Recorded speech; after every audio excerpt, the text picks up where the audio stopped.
What if everything you thought you knew about European royalty was a carefully crafted lie? What if the most powerful bloodline in Western history was systematically erased, not because they were weak, but because they carried something the church feared more than any army or rebellion? Picture this. It's the year 751 AD. A dynasty that has ruled the Frankish kingdoms for over 2 centuries is about to vanish overnight. Not through war, not through plague, but through a single papal decree that will rewrite the very foundation of Christian monarchy. The Merovingians, those mysterious long-haired kings who claimed divine right not through Rome, but through blood itself, are about to be deleted from history. But here's what the textbooks won't tell you. Before their fall, these weren't ordinary monarchs. They were something else entirely. Kings who never cut their hair because they believed it held supernatural power. Rulers who claimed visions, performed healings, and spoke of a lineage that stretched back not just to ancient Troy or biblical kings, but to something far more dangerous to the Church's authority. The Vatican called it the Unholy Light, a bloodline so sacred it threatened the very structure of Christianity itself. Today, we're going to uncover the truth behind the greatest cover-up in European history. We'll trace a lineage that powerful men have killed to protect and died to preserve. We'll explore why the Catholic Church went to extraordinary lengths to erase not just a dynasty, but the very memory of what that dynasty represented. And by the end of this investigation, you'll understand why some secrets are buried so deep that even mentioning them can be dangerous. Because what we're about to discover isn't just about ancient kings or forgotten bloodlines. It's about a truth that could fundamentally change how we understand the origins of Christianity itself. So settle in, because this story begins in the mists of early medieval France, where kings ruled by divine mandate and the line between the sacred and the political was about to be redrawn forever. The Merovingians first emerged from the chaos of post-Roman Gaul like something out of legend. Their founder, Merovech, was said to be born of 2 fathers, one human, one divine. Some accounts describe a sea creature, others speak more cryptically of celestial intervention. What matters isn't the literal truth of these origin stories, but what they reveal about how these kings saw themselves. This wasn't typical royal propaganda. Most medieval dynasties claimed divine favor through their relationship with the church. The Merovingians claimed something far more direct. They believed divinity flowed through their veins. Their most famous king, Clovis I, converted to Christianity in 496 AD, but even his conversion carried strange undertones. Legend holds that holy oil descended from heaven during his baptism, delivered by a dove and stored in a vessel called the Holy Ampulla. This wasn't just political theatre. It was a statement that God himself had chosen this bloodline for sacred purpose. And then there was the hair. Every Merovingian king wore his hair long, never allowing it to be cut. This wasn't fashion or vanity. In their belief system, cutting a king's hair meant stripping him of his divine power. To shear a Merovingian was to commit a form of spiritual murder. The hair was the vessel of their sacred authority. But here's where things get interesting. As the Merovingian dynasty grew in power, their relationship with the Catholic Church became increasingly complicated. These kings didn't just rule by divine right. They claimed to be divine conduits themselves. They performed healings, received visions, and spoke of mysteries that made church officials deeply uncomfortable. Because while the church taught that Christ's divinity was unique and unrepeatable, the Merovingians whispered of something else. A continuation, a bloodline that didn't end at the cross, but flowed forward through hidden channels into the royal houses of Europe. The tension came to a head during the reign of Dagobert II. Here was a king who embodied everything that made the Merovingians dangerous to ecclesiastical authority. He ruled independently, claimed visions that didn't require papal interpretation, and spoke openly of his family's sacred heritage. He was restored to his throne after years in exile, suggesting he had powerful allies. Yet within a few short years, he was dead, murdered in the forest of Ardennes in 679 AD. Officially, it was a hunting accident or perhaps a robbery gone wrong. But the circumstances were suspicious. A king doesn't simply vanish from history without consequence unless someone very powerful wanted him gone. And here's the most telling detail. After Dagobert's death, his legitimate heir, Sigebert IV, should have inherited the throne. By all accounts, he was alive and of age to rule. But he never wore the crown, no coronation, no ceremony, no recorded resistance. His name simply slipped from the official chronicles like a stone dropped into a deep well. What happened to Sigebert? Some whisper he fled south to the region now called Languedoc. Others believe he was hidden by monks loyal to the Merovingian cause. But a few bold voices, rare and often dismissed, claim something more intriguing. That he was taken to a small village in the Pyrenees where he lived under another name, and where his descendants walk among us still. It all carries the scent of a cover-up, because Dagobert wasn't just any king. He was the last fully sovereign ruler of a dynasty that claimed something the church couldn't control. Divine blood.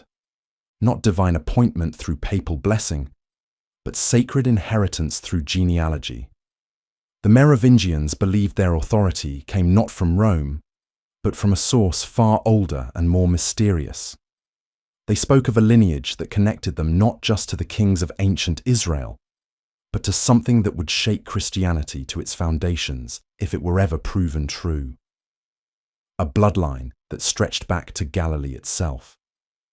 To a carpenter's son who may have left behind more than just teachings.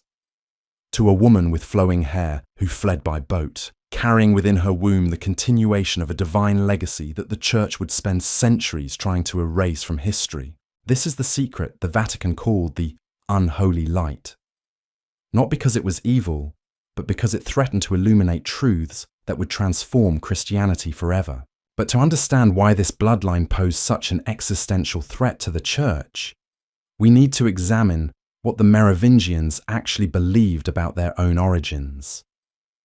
And here's where the story takes a turn that will make you question everything you thought you knew about early Christianity. The Merovingians didn't just claim descent from biblical kings or Roman emperors. They whispered of something far more intimate, more dangerous, more revolutionary. They spoke of the Magdalene, not as the repentant sinner the church would later portray her as, but as something else entirely, as the forgotten queen of a hidden gospel. Mary Magdalene appears in the canonical scriptures as a devoted follower, present at the crucifixion, first witness to the resurrection. But in the Gnostic texts that the church worked so hard to suppress, she emerges as something far more significant. The Gospel of Philip, discovered among the Nag Hammadi scrolls, refers to her as Christ's koinonos. This Greek word is often translated as companion, but its deeper meaning suggests partnership, intimacy, even marriage. The implications are staggering. If Christ had a wife, if that union produced children, if those children fled to Gaul after the crucifixion, then everything changes. The divine becomes human, the eternal becomes genealogical, and suddenly the authority of the church rests not on apostolic succession, but on the question of whose blood flows through which veins. This is what the Merovingians claimed. Not openly, not boldly, but in whispers and symbols and the sacred geometry of their royal seals. They believed they descended from that union between the human and the divine, between Jesus of Nazareth and Mary of Magdala, between the Christ and the woman who understood his true mission better than any apostle. Think about the implications. If this bloodline existed, if it survived, if it ruled in medieval Europe, then the Catholic Church's claim to be the sole mediator between God and humanity crumbles. Because here would be living, breathing proof that the divine had chosen to continue not through institution, but through inheritance. The church couldn't allow such a claim to stand.